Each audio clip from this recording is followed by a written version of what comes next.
Good morning and welcome back to the Explicit Measures podcast with Tommy, Seth, and Mike. Good morning and Merry Christmas, Happy Holidays from the Explicit Measures podcast. I feel like we're going to be saying that a lot. Buon Natale for your Italians out there. Happy Holidays, Merry Christmas. Dude, feels good. Feels good. Yeah, I hope you guys had a good one. This is the first year with the kids where I feel like I did pretty good. I don't know if you guys feel like this. Pretty good related to what? Presents. The presents. Oh. So I don't know if you've ever felt like this with whether you give a gift to your spouse or a friend, but I'm very much on the utility of that gift. I have seen kids get very excited for something they only use for 2 days. I hate that. So what we're going to be trying, what we actually did this year, and the kids are gone now, and they already know. But what we actually did was, Mark Rober. Yes, Like I know you know who that is. Mm-hmm. So we got the Mark Rober box, the Crunch Labs thing, which is basically like for kids for engineers. Yeah. But then they love Dude Perfect. We're literally a family who went from Disney to Dude Perfect. That's what they watch. And they're coming to Chicago. So literally we have in there the Dude Perfect game. Like, because they actually have a board game, which is pretty cool. They're going to open that up, go, this is amazing. I can't imagine anything better than that. And it's going to say, and then when they open it, there's going to be a little panda like this going, see you in July, because we're going to see it live. Oh, that'll be good. That's exciting. So and there's a few other things, but they're all like, there's a cookbook for my daughter. Like, it's just stuff to be productive and you know that they're going to use. I don't know. How do you guys plan your presents? Well, it changes, I think, as your kids get older. So younger kids' presents are simpler, I guess, or smaller. You kind of get a little bit more of them. As they get older, their presents get more expensive. So you kind of buy less of them as you go. We're not buying cars yet, right? Yeah, and a lot of it's driven off of like Amazon wish lists, right? So what do they have on their wish lists? We kind of push them towards, okay, what kind of things do you want? Because it's easier to like share a single list to everyone and say, here's the things that they're looking for. But it's a mix of toys and clothes and things like that. At least that's how our family does it. Yeah. Ours are still a little younger, but yeah, I agree with Mike. Like, we try to make them so that like there's some games that last, right? So the family can play the games and stuff, that they're tied up doing something or building something or, yes. For the day. So it's not like rip her presents open and now what? Right. Well, now you go play with your thing that's going to take you at least away from us for 2 hours or something, or with each other. Right. I mean, as a family. So, and then you got your outdoor things or sports related things or whatever, but yeah, and then Tommy, to your point, we've, Lucy, my wife is really big on, the experiences. So like last year, I was going to ask that. I was going to add that on ours. Yeah. Last year, and it didn't pick up. I think we started a little too young, but we got we did a bunch of keychains, right? That are experiences, and then they could pick which one they wanted as they went on. Didn't take off. We'll revisit it again, I'm sure. But we're doing something similar where one of the gifts is an experience. And I love that because even if they're not crazy about it now, when they're like 35, they're gonna tear up every time they see those keychains. Like, my dad and mom, this is So, but I love that because most toys that you can get them, you probably have maybe got them throughout the year, but it's nothing that it's gonna be all year that they're gonna say, I play this every day. There are few and far between.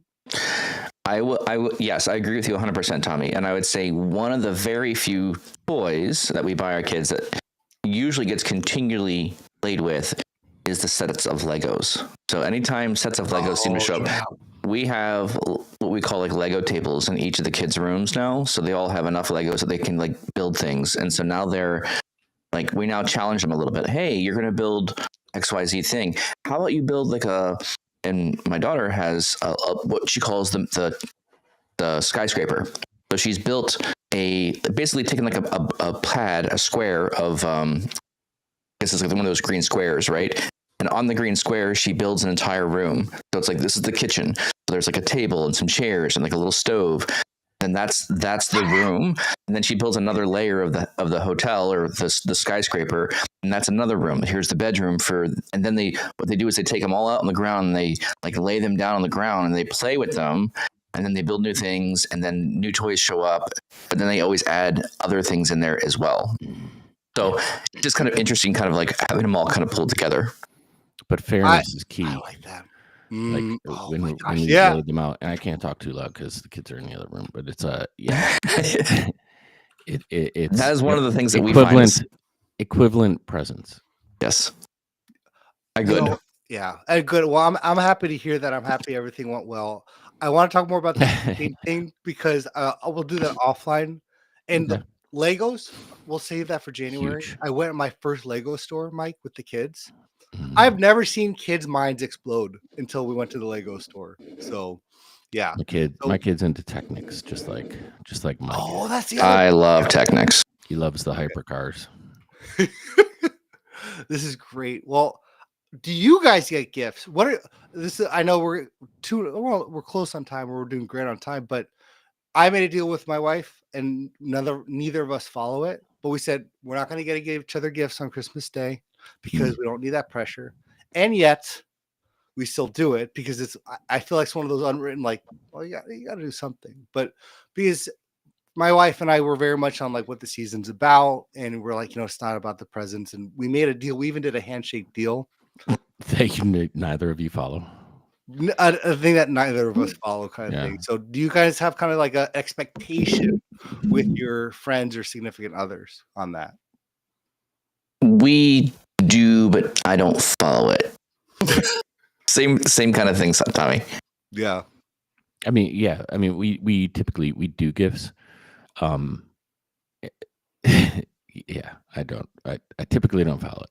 This is the first year where I'm following it in spirit. Like typical other years, I'll go overboard in certain areas, and it's okay because like she appreciates it. Yeah. But yeah, no, a little bit. Obviously, not as much as the kids, but yeah. So I would say like we try. I mean, again, we have like we kind of don't set like how many gifts as a requirement. It's more like, okay, it's a dollar amount. Okay, each person gets a certain dollar amount. You kind of stay within that. And then again, it's always like, what am I good at buying? I'm good at buying all the technology things. So everyone seems to get good technology from dad because that's what dad knows how to buy. My wife knows how to buy all the clothing things. So if it's good clothing options, like she's the best at picking those things out. So it was funny mixing our two families because her family kind of always bought a couple good things of clothing from her family side.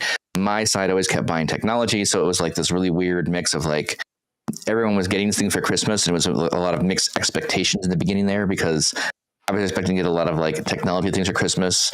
She was expecting to get a lot of clothes things, and we bought each other what we knew how to buy in the beginning. So it was like, thanks for the iPod. Thanks for the iPod, yeah.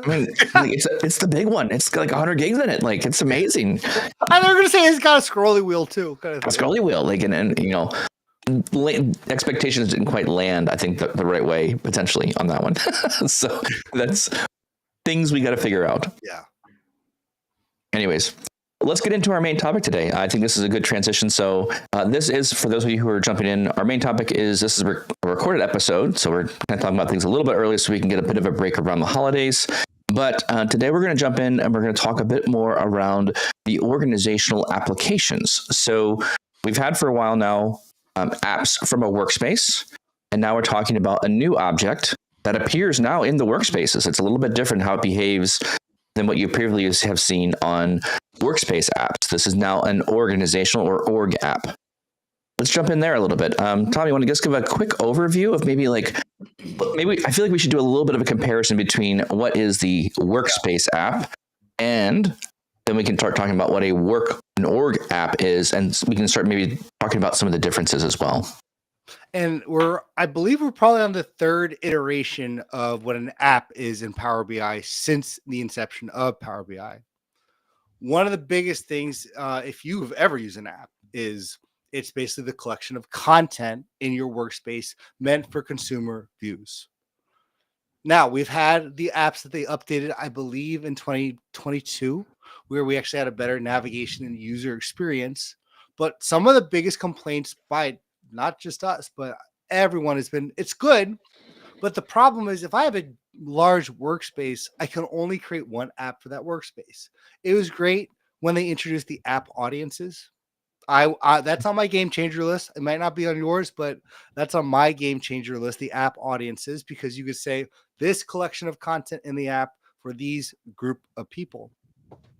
Well, this third iteration doesn't have that limitation anymore, because in fact, you're not tied one-to-one. One workspace, one app has been the playground we've played in since really apps have been available.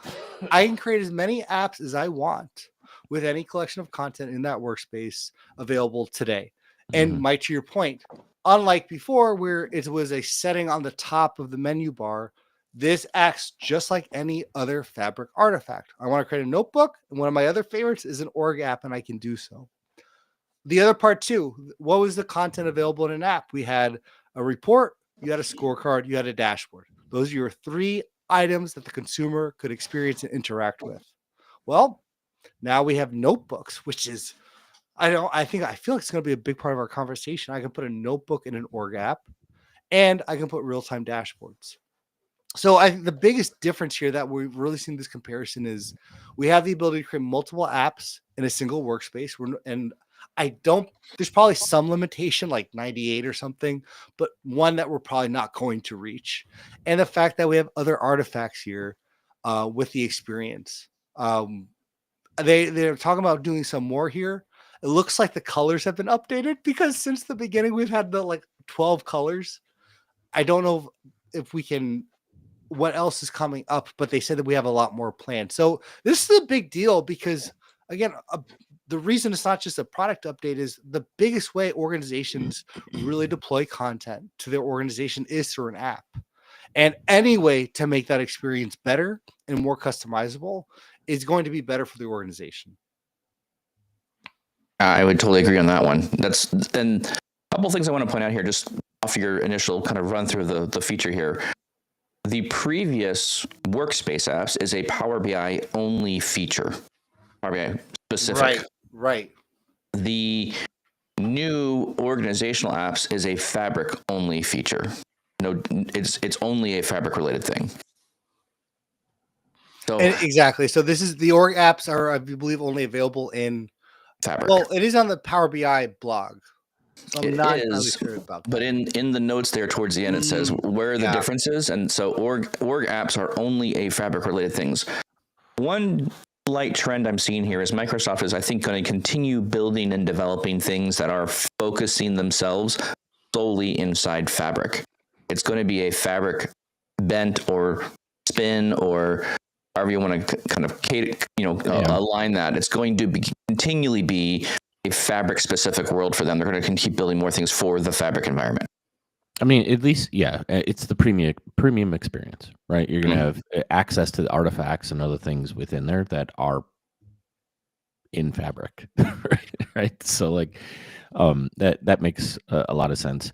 What is if the workspace app is all external facing, and Tommy, I agree, like audiences within the workspace app, the container for all reports, it is the way I share everything. It's just, especially as it relates to like how I've found end users interacting with things that have been shared with them, they never go to their landing page. It's always through the links that they're sent, right? So it's bizarre to me, but it's like, hey, you can find all your content. Like if you just go to app.powerbi.com, like go where?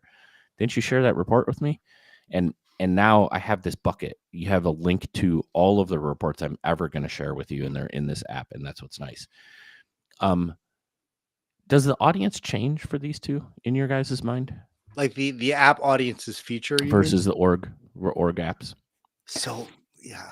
That's a great question. My initial reaction to that is no. I don't think the audience is changing. I think it's still the same kind of concept of you're building content and you're distributing that content out to external consumers, users of that org app. I think the creator of this slightly is going to be happier because they can build a larger workspace with more content in it, potentially more reports in folders, all inside one singular workspace, and you can then bundle together different aspects, pull them together, and pull them out into the org app. So I think from that aspect, the creator gets a changed experience, but I don't think the consumer gets a changed experience, from my opinion. I don't know, Seth, maybe you were thinking something different there. Tommy, what do you think? Yeah, I think it's really actually the three ways that you primarily use an app audience with security, experience for the user if you wanted to change the content or if you're testing things out. But I think this is going to be changed differently, Mike, because one of the big changes too that I'm sure we'll get into is also the propagation of content in a org app compared to a workspace app. And this is a major thing too. So let's say I share something that has build access. How that actually then propagates the ability for a user to build on other pieces of content.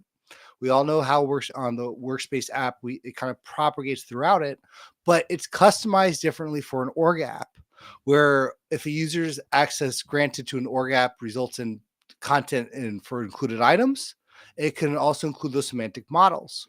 But what's different with the org app is we have automatic revocation of semantic model access or revocation of semantic model access. And that's a big deal to me because the app audiences are phenomenal and they kind of do act like mini apps. They really do. And at least that's how we've treated them. But the security feature, you may not have 17 apps in your organization, but if you have a large workspace, you're probably going to have 2, right? It's not going to be for every app that I'm going to be creating an org app for or multiple org apps for. But the security feature here is probably the biggest difference where people also want to customize that internally. It's interesting, I guess, that you say it's the same audience, because the first thing that struck me when I look at org apps was, oh, well, that makes a ton of sense from a I want to share content that's in my Fabric ecosystem with other people in New York, right? And we have this ability to, like, if we're creating domains of data within Fabric, within my workspace, I'm the owner, right? Right. I want to share content with other people in the organization rather than just giving them direct share access to certain data artifacts. Is this the mode by which we should share content, right? Because now I can almost tailor it to some degree, where maybe Mike gets access to it all, but the sales group commercial team only needs access to 3/4 of it, and this team only needs access to half of it. And now I can control that in this kind of very familiar experience where I'm pulling the things they need access to together. I don't know. What are you guys' thoughts on that? Yeah, I mean, my first thought when I read or saw the introduction of org apps was if I had 4 app audiences, well, I'm going to migrate to 4 org apps. That was the initial thought that I had, but I'm thinking more and more and seeing the utility here. That's not the case, right? So if I had 4 security kind of branches for my workspace app, the original one, then I probably can keep the app audiences because the last thing you also want to do is introduce to the consumers where they already probably have 10 to 15 apps that they have access to. Now multiply that by 3, right? Or multiply that by that 2. And it's like marketing, sales, marketing, operations, where it can get very convoluted. And I think that's something to be aware of is just because you can create as many org apps as you want. Well, if every workspace is now, in a sense, multiplying by 2 or by 3, that becomes very crowded. And that's, I think, one of the concerns I would have off the bat of just changing up audiences to an org app. Let me back up a second. Maybe I misunderstood something. So if workspace apps can only contain like reports and semantic models, org apps can also contain those. Yes. And more. They contain notebooks and real-time dashboards. Oh, that's interesting. I mean, notebooks, I think, almost more because now they have this whole concept of like a read or a view only notebook. Right. So I think when you go into, I think the addition of a Fabric element here that is, hey, this is a read only notebook, and now we're going to push that read only notebook in there. I think my opinion here is people are liking the story of architecting multiple text phrases. You can have images, you can have interactive visuals, you can even render a report inside a notebook, inside the context of that notebook. So there's a whole bunch of extra elements in that notebook that you can make enrich that story, but then people can't edit the notebook. They can just see the content of the notebook. So I think in there's actually something more powerful where you're now interweaving some Python, Markdown, writing some visual things in there directly in the notebook and showing people what's directly in that notebook piece. I think there's an opportunity there, actually. Yeah, I guess what's interesting to me is the crossover, because I would have thought org apps would be more of a different persona, and maybe reports belong in there. But it's like I would, like I said, I like more of the data access and building components, right? Because if I already have workspace apps, why would I include everything from workspace apps in org apps? I see what you're saying now. Like I didn't think about that. To me, this was a container for all of the other data engineering objects within Fabric, or availability and access to things in a more refined way, rather than just saying like, oh yeah, we've got these artifacts and whoever grants permissions to them, through the data catalog, etc.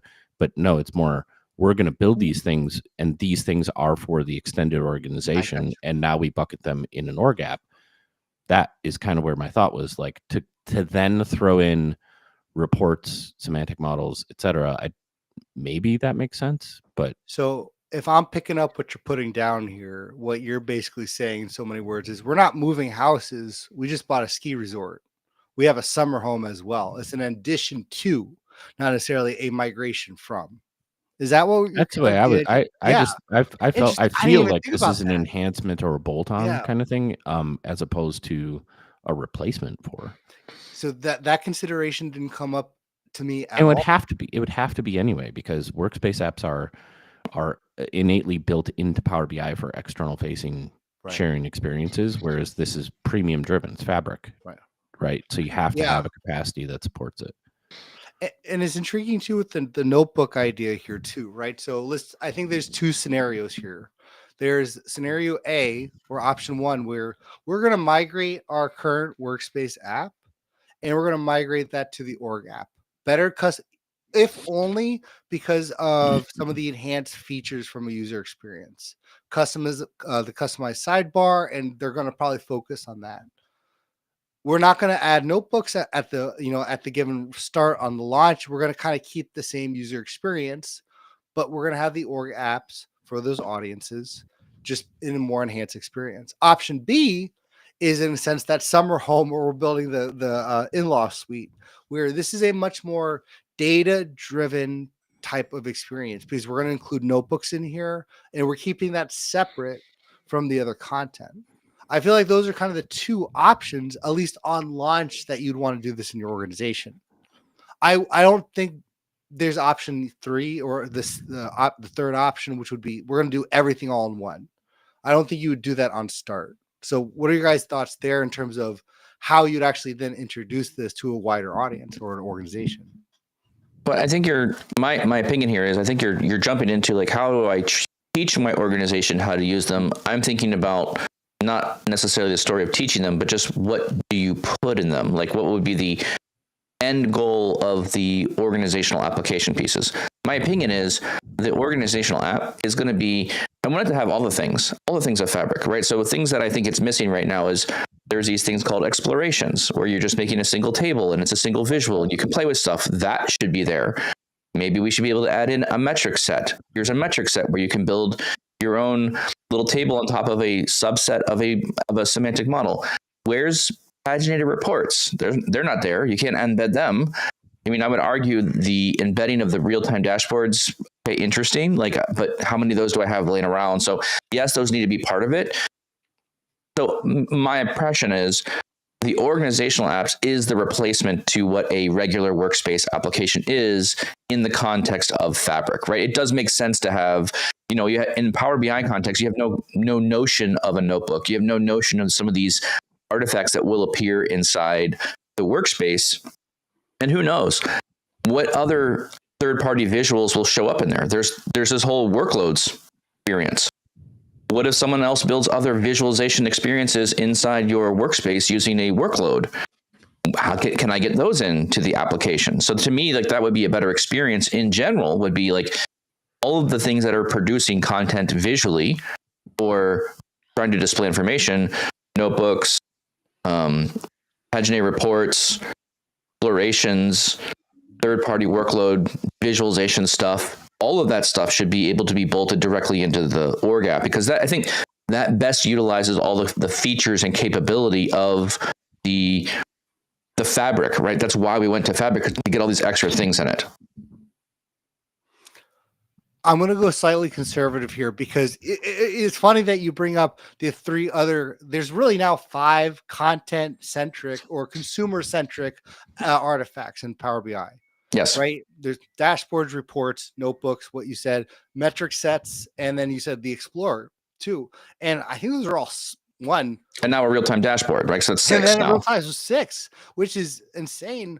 And if I were to start conservative here, right, where if you were to have that all in a single app, my initial thought here, or let's say the initial concern that I have is, we already have trouble getting people to get used to multiple reports in a single app. If we're jumping from that experience. Oh, we didn't say notebooks. It's 7. It's actually 7. So I believe so. That's 7 different experiences, right? That would all be in a single place for a wide audience. I would have a lot of hesitation initially if I were to do that, even if my workspace had all those artifacts, right? I had a paginated report, I had a notebook, I had the Explorer feature. That's a lot of content kind of really bundled into one single app. Potentially, that's why we have the multiple org apps, right? You kind of have a consumer high level point of view, which is my reports and metrics, for the really viewer experience.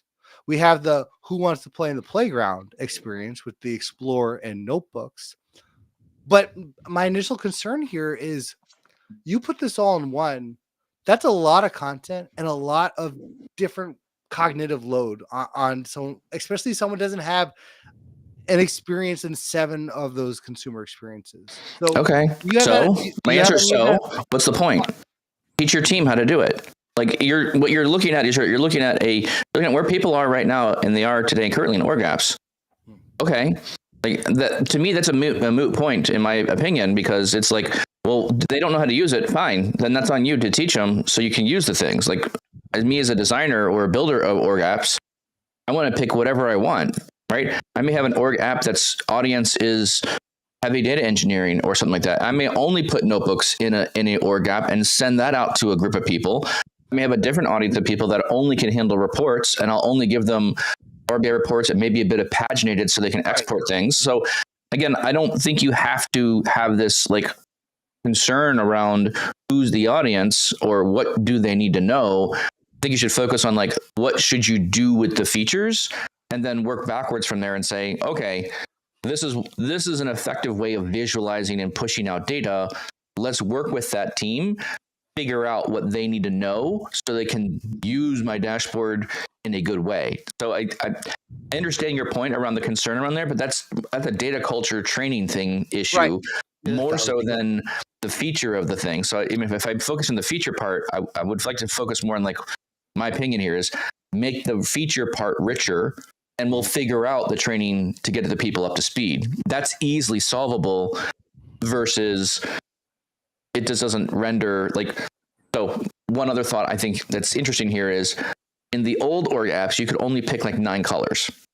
In the old workspace app, you could only pick like one of 9 colors. You could only have so many icons that showed up. They fixed that. In this one, you can have any icon you want. You just go figure it out. And then in addition to that, you can pick any color. There's not a color picker.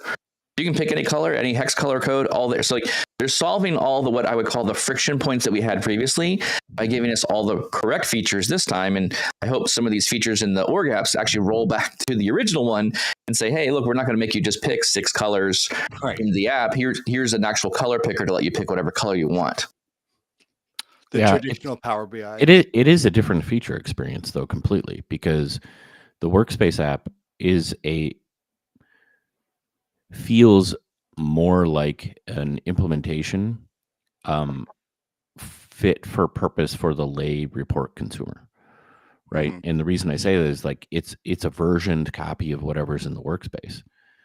Org apps are not. Like, you don't have that versioning, right? So all of that is Right. just whatever's live in the workspace, which could serve a better purpose from the standpoint that if you already have a dev test prod or a test prod workspace, like having the workspace app is just another click of like, yeah, of course I want to update the app, right? Whereas now this is the real versions of the thing in the workspaces.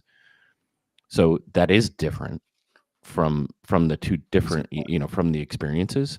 The other thing that's unique here is with the addition of notebooks and I guess like access, is that this appears to go across the boundaries of workspaces to give read access to models or other artifacts that are part of this share in other workspaces, right? Yeah. Which And that's kind of the diagram is at the bottom. confusing. Yeah, Wait a I minute, say mean, that again. so just a bullet point in the documentation. If a report is built on a semantic model in a different workspace, Oh, okay. users who are given access to an org app are automatically granted access to the model in the different workspace. With workspace apps, org app authors had to manually manage access to models in a different workspace. Gotcha. So it trims that a little bit, but it also does extend outside the bounds of the artifact that was shared within the context of this org app. So there's a new sharing mechanism for other apps to get access to the items inside this org apps experience. That's one thing I haven't played with a lot. A lot of what I build is semantic models and apps and reports all in the same experience. I don't do a lot of building a lot of semantic models from other places and then landing again. I'm testing out org apps right now. I don't have anything in production, it's in preview. So I'm building a lot of test cases where all the semantic models are in one workspace, but this would be a use case because this is the guidance, right? The guidance of as you grow bigger and have certified stuff would be to have the semantic models in a different workspace and the reports in the final workspace. But this is also a very important distinction because a lot of organizations, that's the biggest question I've gotten when we rolled out Power BI about the apps is, well, if I give them access to this, are they going to get everything else? Like, well, no, that's a manual process still with semantic apps. Correct. Or semantic apps. That's it. That's coming out in 2028. Semantic models. Semantic apps. But and it's like, no, you manually have to give that access to that semantic model. Well, now to your point, this is by default automatic access, which is really important here because, and I think this goes in the transition too, because, and maybe some of this is because I've been scarred in the past when I was a lowly data analyst and when we released things too quickly, when we didn't realize all those little tentacles of limitations and what that would do from a feature point of view that you wouldn't consider until it happens. So a big part here too is if you're rolling out the org apps, the impact is great, but these are your considerations especially if you're doing a migration, right? If I'm taking a workspace app and I'm going to say, I'm just going to copy paste this as an org app. Well, it's not going to be a straight copy and paste because we know the security is going to be a big part here. And all of a sudden, all these people are going to now have build access automatically that they previously didn't to. This is a big consideration that I would put on here. And I'm glad you said that, Seth. But this also may be a good from a discovery to an adoption. I think it's really important that we made sure that that's a sticking point here because does that change a process at all? And I'll pose that to you too. If I'm aware that now it's an automatic access to build apps in other workspaces, not build. It says read. It's read. Read. Okay, read access. I'm just double checking. Big difference. Big difference, right? So I'm looking here and going for Power BI reports in an org app. When the semantic model is associated in a different workspace, the user gains read access to the semantic model associated with the report. For org apps and preview, even a semantic model in a different workspace, users will gain access to that model. And it also notes down here other key differences here that when a user is removed from the org app, the org app automatically removes or revokes their permissions to read that semantic model from the other workspace. So the org app permission plays a role into, hey, I've got these other semantic models. You have read access while you have access to the org app. And then once you're access, and that was honestly, that's how I would expect it to behave, right? Get access to the org app, get read access to the model, build what you need to build, or look at what you're going to view in the report. And then as soon as you remove from the org app, the original permissions to the semantic model are now, the read is gone. And that goes perfectly, Mike, with what you wanted last week with the one lake catalog. Yes. Right. So now, and this is actually really cool. This is actually great for adoption, because now I think so. If I have access to the semantic model, read access, that means I could go into the one lake catalog, I can view the columns, and I can do explore. I can do all those features with the read access, which is really neat. That's really great, because now if I want to say, what is the data behind this new report? Sure. Well, it's not a manual kind of given. So this actually is a really great thing for adoption. And it's good to know it's not just build here. And I'd also argue, like, I mean, if you're going to be giving out org apps anyways, I mean, I think everything that we're talking about here is, I mean, org apps stuff seems to me like this is the level. We're already paying attention to this stuff. We're already spending extra effort to like figure out the story, how to distribute it, give it to other people. So I really do think we're trying to create a better story experience around what's happening for those apps for other users. So because of that, we're already doing a good job of making it certified, documenting it, putting helper and tips across the org application. We're building this to be consumed. My opinion here is org apps are things that are like certified content. That's the kind of stuff you're going to try to start distributing and with this area. And the reason I'm going this direction is I just did a session around DAX query view, and there's now new DAX functions, info DAX, info view measures, info view columns. Mm-hmm. Those can immediately document all the measures and the columns and the relationships of the model and put it directly into the model itself. So my opinion here is, if you're going to be publishing these apps out anyways, if you're doing report pages, there should always be some sort of instructional sheet. There should be information around the documentation. That should be just part of the report anyways. So to your point, Tommy, yes, if you get read access to the model, maybe you see it show up in one lake and you could do some more exploration there. But in reality, I think you're really trying to build better documentation in these reports anyways, because I'm going to just give you access to the report. I expect the report to be entirely self-sufficient for knowledge of the user and how to use the report. I think you mentioned go ahead. I was going to talk about something with the certification or certified, so that might be a little okay. So you mentioned the certification here, and it's funny, when I first heard org apps in the blog article before I read anything, my assumption was this was an app that would overlap workspaces or be more domain level. And one of the questions I had here was, well, if I'm going to create an org app, and now that we know what it is, even regardless if that's still contained to a single content in a workspace, is certification a major feature here that we should be asking ourselves, like in terms of, hey, org apps should be a little more special than just a workspace app we're here, or we're going to separate our certified content into a special org app.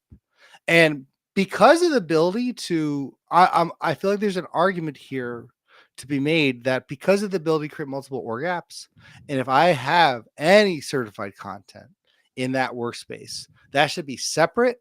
It should be, held in a different box than any other content that I have, to not cause any confusion and to kind of understand what we're dealing with here. Do you feel that way at all? Because of the ability, if not, that we can create as many org apps as we want. Well, let me give you some more lens on how I think about certification of things, right? So, you can certify many different things now. There's even inside the endorsement of this particular org app, you can endorse the org app itself.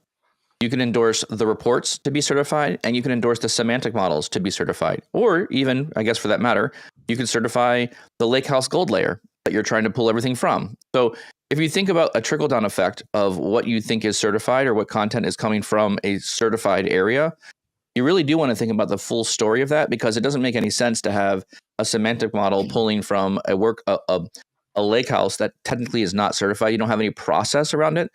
And when I mean certified, I'm thinking about the idea of, there is a process. The organization says there's an owner associated with who's producing this content.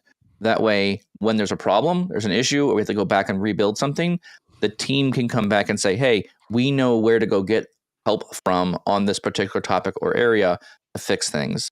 So I'm thinking certified is stuff in your organization that is important enough for you to spend a lot of time and people to build. Yeah. That's kind of what the very lousy explanation of this one. But if I'm spending so much time and effort to build a certified report, doggone it, I better go figure out if this is a certified app.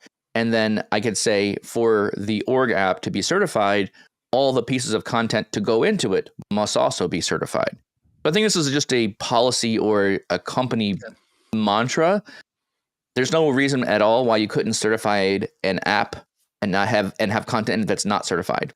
That you don't have it's not adhering to your process. Yeah, there's no such I agree with that. There's no such thing as an org app that's certified with uncertified components. It makes no sense to me. Well, no, yeah, you can't. Shouldn't be. Anyway, shouldn't be. You can't squeeze a certified juice out of a uncertified lemon. Correct. Yeah. I would like to make apple juice from an orange. Like this is what we're talking about. Like it doesn't make sense to me. Yeah. However, I would say in my mental model, everything that is certified is stuff that we're spending real time, real people, like real effort to make it good.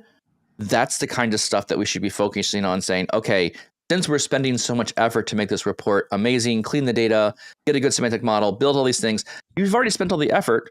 Why not add just a little bit more rigor around it and say, okay, we're going to certify this content? Totally.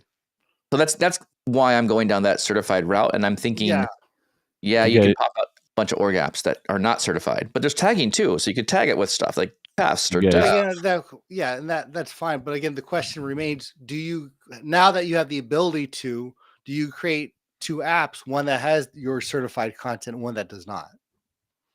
I think the answer is yes. I mean, I think there's like if you're doing things in preview, but you have to also remember like the items in the org. So this is also a big difference between workspace apps and org apps. Mm-hmm. When you're using the org app, you're physically pointing the organizational app to the artifacts of the workspace. One thing I think that was amiss here in the workspace apps is when you create a workspace app, it takes a copy of all the reports. And so there's a versioning experience between the reports, but there is no versioning experience for like the semantic model. So in the old Power BI workspace, always a fun one to explain apps, to new people. It's so confusing. Like if you change this model away from what you published that report earlier, you could break the report. But the report in the workspace is actually different from that one. Process, yeah. Are you guys? Agree. Are you guys moving towards org apps then? Not because it's in preview, but definitely heavily experimenting with it and figuring out what the surface area looks like. Yeah. So I think my opinion here is, again, there's a couple. That's a great question, Seth. Right? You have to be on Fabric. You have to be comfortable using apps already, I think, to some degree. And this is just a evolution of what an app will look like differently inside the Fabric space. So yes, I'm looking at where does this make sense to apply. Honestly, but I don't. Yeah. Not every organization is, I think, ready to full on have Fabric everywhere and start ripping out org apps. Mike, I'm leaning with you where this is not a time yet to now do the "we're coming to America" type of migration where everything must go to an org app. Yeah. Really, I think it's pilot testing. I'm probably not touching certification yet in terms of like the org app what we're talking about. It's a great idea, but not that I ain't touching certification. Not a preview. There's no overlap there. So, well, I think the two distinctions, because I do want to lean into the preview part of this. But in the long term, what you're seeing already, do you see yourselves moving more towards org apps versus 1,000%? Yes, 100%. I think I'm going to be seriously considering it, especially with the addition of notebooks. I mean, view only notebooks are pretty dang powerful. It adds the data access layer to these things that isn't like, rather than a tailored experience of reporting, it can be both, right? So I think it's very powerful that for the analysts or the folks that are deep in wanting to do their own analysis and see the reports and right. Yes. This is opening up the capabilities to offer them more, right? And faster, because if I can give you a notebook that's a query of the Delta table or whatever the case underneath the covers, like go pull your data. I think it is extremely powerful. Related to the preview, where do I go with all technical documentation, gentlemen? The limitations. Considerations and limitations. I'm not and I can get pessimistic about it, but I do think there's two call outs. One is probably a little bit more to be aware of right out the gate. The first is, while with semantic models, like in reports, we can see the lineage into the other workspace or get access to it. You can't do that with paginated yet. Less of a big deal, depending on how much you use paginated. I think the largest kind of gotcha, right, is as you're exploring org apps, this bit in the note of documentation I'm just going to read because I think it has some significance to it if you start deploying go ahead. this. It relates to the access that you're giving, like the permissions and the access revocation. So if I'm going to go into this and I'm going to use org apps and I assign a user, like a group of users to this thing, and I'm testing things out, and then I blow away the org app, this is where it becomes very relevant. In its current state, org apps propagate access to Fabric items, such as real-time dashboard, notebook items included in the app, but do not yet revoke access automatically when a user loses access to an org app or those items are removed from the org app. Manage access removal of these items from each item's permission management page. So what this means is if you're like, oh man, I'm going to create an org app and I just like assigned 50 things into this org app and I just gave it to 50 users and then I'm going to blow it away, you've got to go. This is saying you got to go into each one of those items and remove the 50 users. Like that's a hella mess, man. Yeah, I would agree. Be cautious. Yes. Yeah, I'm with you. That's a great call out that you make there, Seth, because that is a red flag in my opinion. About I mean, if you can't not do that both ways, guys. Like no. And you should. If I'm giving you a notebook and I'm giving it to you through the org app, as soon as you're out of the org app or the org app deletes itself, access should be removed 100%. And I don't mean to be pessimistic. It could be just read-only access too. I don't really know. Like it doesn't really be descriptive around. So this is a good testing point, Seth. Like put some people in an org app, push it out. Do they just get read access to those artifacts? Because the argument potentially could be made here if you already had read access in the org app. If you go back the workspace, if you don't have access to the workspace, I would assume your read access to the item may not be there. I don't know. We have to look at like the OneLake hub or the analytics hub. Maybe it would appear somewhere in your favorites or something like that, somewhere else in your ecosystem. I don't really know how that would work. But that being said, like I think I would be more amenable to this if everyone just gets read access to all the things and you're not giving them like, hey, here's the notebook and now you can go make changes to the notebook. Yeah, dude, I guess gets messy. Go ahead. Well, I mean the word of caution here though is, I said I wasn't going to be like super into it, but like the word of caution here is like, okay, so I'm doing some testing. I create an org app. I do what I just described. I grant access to a bunch of things and then I blow away the org app. And then I have a bunch of users with access to things. And then the admin comes along and goes, why the hell do all these people have access to things that they shouldn't have access to? And you have no record of how they got access to it. Yeah. And it's yes, correct. It gets messy really quickly because, and Mike, we've never had the propagation of a notebook, right? So a notebook's usually binded or has a primary lakehouse. If I'm reading access to that, does that include it in here? Right? Like in terms of the propagation, do you have access to the reading of the lake house? This is frustrating because it is Christmas, so I don't want to be too pessimistic, but that limitation alone almost becomes a non-starter to me. In terms of really trying to release it at all, right? Because that's just word of caution. It's when more than a word of caution here. If I am sharing three reports that are tied to three semantic models and they're in three different workspaces, I have to literally write this down in a Word document before I even wanted to point it out. Yep. Right. I wanted to point it out. Yep. I think this is a great point out. That is critical right now. So I would also maybe point here as well. This is also probably one of these areas where I think many organizations do not have foundational, solid knowledge around who has access to what stuff. Yeah.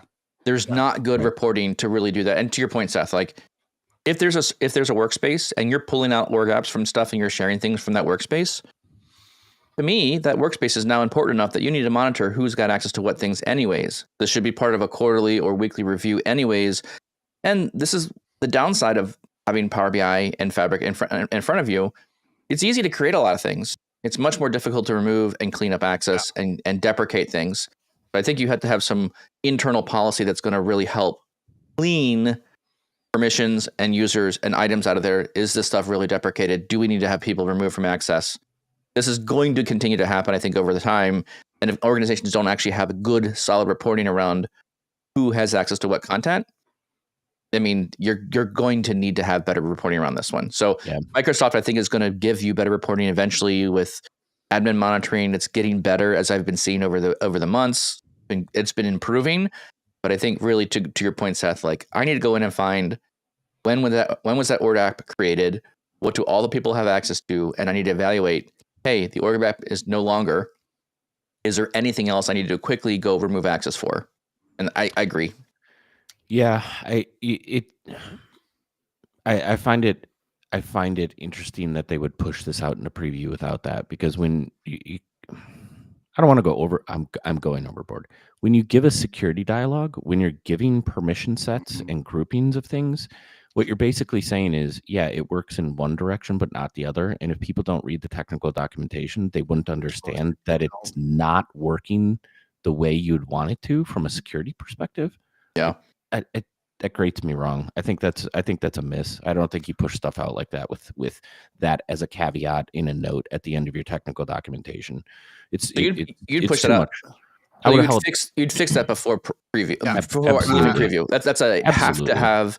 Revocable 100%. Access has to be resolved before you get to prod. Yeah, 100% it is. Yeah, agree. You're in preview, great. Well, we're in testing because of that, and I think this is too. This is where we're falling into a lot of this. As amazing as it is with the amount of stuff getting pushed out, and I just had I went to a Christmas party last weekend, and I was talking to someone on the Amazon side of things. It was my cousin's husband, and I was talking about all the stuff in Fabric. It's like how easy it is to create the artifacts, and he was like, "Oh, really? You can create a lakehouse just in the Microsoft system without the Azure resource?" I'm like, "Yeah." It's like it takes you 3 seconds. He's like, "That's actually kind of cool." With all these things, I think we still have to keep in mind, and especially if you're in an organization, a larger organization, it's really great. This is my closing thought too, and I'll be called. Good. This is good. I think we're at the place for closing thoughts and things as well.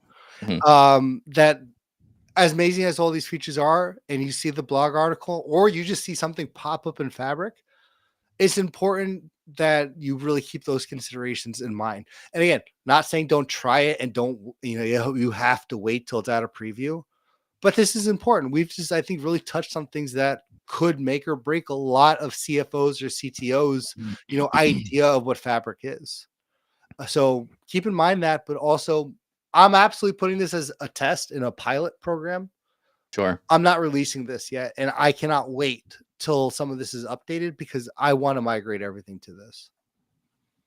I like that. I agree with you. I think I'm with you, Tommy. I would really want to have, so my final thoughts as well here. Like the feature, I really like organizational apps. My final thought here is it's just not having, to me, to your point, Seth, I like your irrevocable access. I'm going to leave you have that one as your final thought. But my final thought is it needs more stuff. There should be paginating reports in here. There should be explorations in here. Like, if you're going to give me an organizational app and it's going to let me pull any kind of content from the workspace, let me pull everything. And I think that's probably a limitation of like, look, we can only get a couple things out the door. Let's show some value with notebooks, and maybe more things will come eventually. I also have a really strong feeling here that workloads will build things I'm going to want to embed into my org apps. So I really want the capability in the future to have an org app include additional workloads, especially if they're visualization workloads. I think there's going to be opportunity there for people to build stuff in that space as well. So extend the amount of artifacts that are there, make it larger, and then Tommy and I will work on documentation to train people to know how to use all these different artifacts that are going to show up. But I mean, right? I mean, that's the power of the app, of the org, is like, look, you have all these things that are now easily bundled together and documented in one item, and it's a single certified thing. And so you have a single point of contact to not navigate all these. That's the point. That's why you want the org to exist. It's a data experience all bundled together. That's what I really like. Yeah, so I do too. Point. I think it has a lot of potential. I like the feature. I like the ability to tailor more of what is shared to the end audience. Yeah, more artifacts, more flexibility, more data access to the direct more data accessibility Yes, for yes. end users into the raw sources. So I absolutely like the direction. Awesome. Well, with that, I wanted to say thank you all very much for listening to our episode. We have been, this is our after Christmas episode recorded. So thank you very much for spending time with us and not with your family. We do appreciate it. Or maybe this is your family time. Maybe you want to sit down and, around the fire and roast some chestnuts and listen to the Explicit Measures podcast. This could be your new holiday tradition, or at least it could have been for the last 3 years, as long as we've been doing the podcast. So thank you very much for spending quality time with us. We really appreciate your ears. Or, hopefully this is like your mental break from the family. You're welcome. Have fun on the treadmill or on the bike or whatever exercise thing you may be doing. We've heard a lot of feedback that we exercise with you guys. So, good job. Keep up the good work. You're doing great. Work off those calories in the fruitcake from Christmas. That being said, thank you so much for listening. Our only recommendation here is we don't do any advertising. Please, if you found this interesting an episode, if you have other people exploring organizational apps, share it with somebody else. We'd love to have other people see and hear the kind of thoughts we're producing around organizational applications. Tommy, where else can you find the podcast? You can find us on Apple, Spotify, or wherever you get your podcast. Make sure to subscribe and leave a rating. It helps us out a ton. Do you have a question, an idea, or a topic that you want us to talk about in a future episode? Well, head over to powerbi.tips/podcast. Leave your name and a great question. And finally, join us live every Tuesday and Thursday, 7:30 a.m. Central, and join the conversation on all of powerbi.tips social media channels. Thank you all so much. We really appreciate your time, and we'll see you next time.